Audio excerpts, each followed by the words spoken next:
कांग्रेस कार्यकर्ता हिमानी नरवाल हत्याकांड को लेकर इन दिनों राजनीतिक गलियारों में माहौल गर्म है। ऐसे में हिमानी की मां इस मामले में हो रही जांच से असंतुष्ट हैं और वो कांग्रेस पर गंभीर आरोप भी लगा रही हैं, जिस पर बीजेपी प्रदेश अध्यक्ष मोहनलाल बड़ौली का बड़ा बयान सामने आया है। उन्होंने हिमानी हत्याकांड पर खुलकर प्रतिक्रिया देते हुए कहा कि प्रदेश की बेटी के साथ अन्याय हुआ है। बेटी के लिए चिंता और दुख दोनों है, क्योंकि कुछ लोग इस मामले में राजनीति कर रहे हैं, लेकिन बीजेपी सरकार बेटी को पूरा न्याय दिलाएगी और जो भी दोषी होगा उसे सजा मिलेगी, तभी समाज में बुराई खत्म होगी। हिमानी हत्याकांड को लेकर उसकी मां संतुष्ट नहीं है, कांग्रेस के नेताओं पर आरोप है। देखो, ये इस प्रकार के जो आप मीडिया वालों से मैं निवेदन करूंगा, एक हमारे प्रदेश की बेटी के साथ बड़ा अन्याय हुआ, उसकी हमें चिंता है, हमें दुख है। हमें एक ही चिंता है कि वो उसको न्याय मिले और जो अपराधी है कानून उसको सजा दे, और इसी की हम चिंता करेंगे। और बहुत सारे वो राजनीति से जोड़ के वो कांग्रेस की कार्यकर्ता है, कोई कहेगा वो उसका कार्यकर्ता है। जो भी इस देश का वोटर है वो किसी न किसी पार्टी को वोट करता ही है, और वो सबसे पहले आज विषय ये है कि वो हिमानी हमारे हरियाणा की बेटी थी, उसके साथ जो दुर्घटना घटी है और जिन लोगों ने ये अपराध करने का काम किया है, उन अपराधियों को कठोर से कठोर सजा मिले ताकि समाज से एक बुराई का अंत हो। वहीं मोहनलाल बड़ौली ने कांग्रेस पर तीखा कटाक्ष करते हुए उसे बूढ़ी पार्टी बताया। उन्होंने कहा कि बूढ़ी हो चुकी कांग्रेस पार्टी में अब नेताओं की कोई जरूरत नहीं है। इन्होंने सिर्फ क्षेत्रवाद, परिवारवाद और जातिवाद को बढ़ावा दिया है, लेकिन भाजपा ने उसे खत्म करने का काम किया है।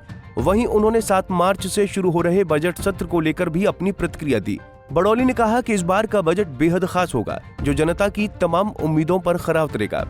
बजट सत्र शुरू होने वाला है, नेता प्रतिपक्ष कांग्रेस का अभी तक नहीं बना है, तो क्या मानते हैं सर कांग्रेस को इस तरह का व्यवहार? कांग्रेस अच्छी पार्टी है, पुरानी पार्टी है, बूढ़ी हो चुकी है, और बूढ़ी पार्टी का किस प्रकार से बुढ़ापा होता है, वो कांग्रेस उस बुढ़ापे की दशा में घूम रही है और उनको जरूरत भी नहीं है। आज अच्छी सरकार है, हरियाणा की जनता के आशीर्वाद से बड़ी है, स्पष्ट बहुमत की सरकार है और सबका साथ, सबका विकास, सबका प्रयास और सबके विश्वास के साथ काम करने वाली है।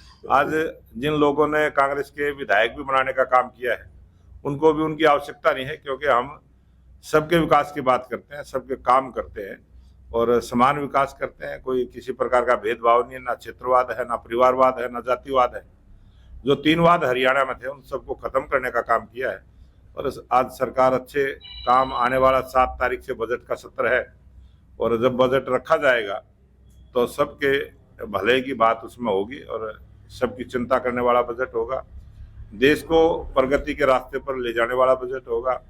आप देखेंगे कि इस बजट में बहुत सारी नई योजनाएं भी आएंगी और वो सारी देश के और प्रदेश के हित की होगी। इसके अलावा बीजेपी प्रदेश अध्यक्ष ने जानकारी देते हुए बताया कि निकाय चुनाव के नतीजे आते ही भारतीय जनता पार्टी जिला अध्यक्षों की सूची जारी कर देगी। वहीं प्रदेश संगठन को लेकर भी प्रक्रिया चल रही है, जो कि जिला अध्यक्षों की सूची बाद में घोषित की जाएगी। अभी हरियाणा प्रदेश में 2 मार्च को निकाय के चुनाव हुए हैं और 9 मार्च को पानीपत का भी बाकी है। और जिस प्रकार के रुझान आए हैं, जिस प्रकार की रिपोर्ट हमारे पास आई है, एक तरफा वातावरण भारतीय जनता पार्टी का रहा है।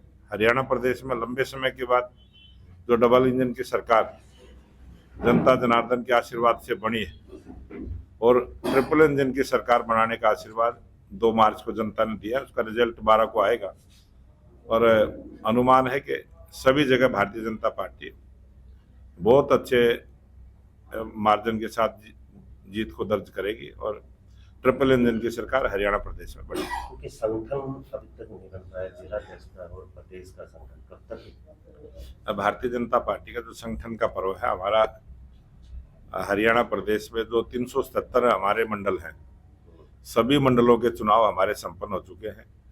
सभी बूथों के अध्यक्ष और उनकी टीम का गठन हो चुका है और इस निकाय चुनाव को लेकर कुछ समय के लिए रोक लगी थी और जैसे ही 9 मार्च को पानीपत के चुनाव होंगे, उसके बाद 10 मार्च को से हम अपनी प्रक्रिया को शुरू करेंगे। हमारे जिलों के अध्यक्ष भी बनेंगे और जो चुनावी प्रक्रिया है प्रदेश के अध्यक्ष की भी, वो सारी अपनी। आपको बता दें कि मोहनलाल बड़ौली बुधवार को दादरी विधायक सुनील सांगवान के निवास पर पूर्व मंत्री सतपाल सांगवान के निधन पर संवेदना व्यक्त करने पहुंचे थे। इस दौरान उन्होंने सतपाल सांगवान को विनम्र श्रद्धांजलि अर्पित की। साथ ही बड़ौली ने पूर्व मंत्री सतपाल सांगवान को प्रदेश का बेहतर नेता बताया और कहा कि उनके जाने से पार्टी को बहुत बड़ा नुकसान हुआ है।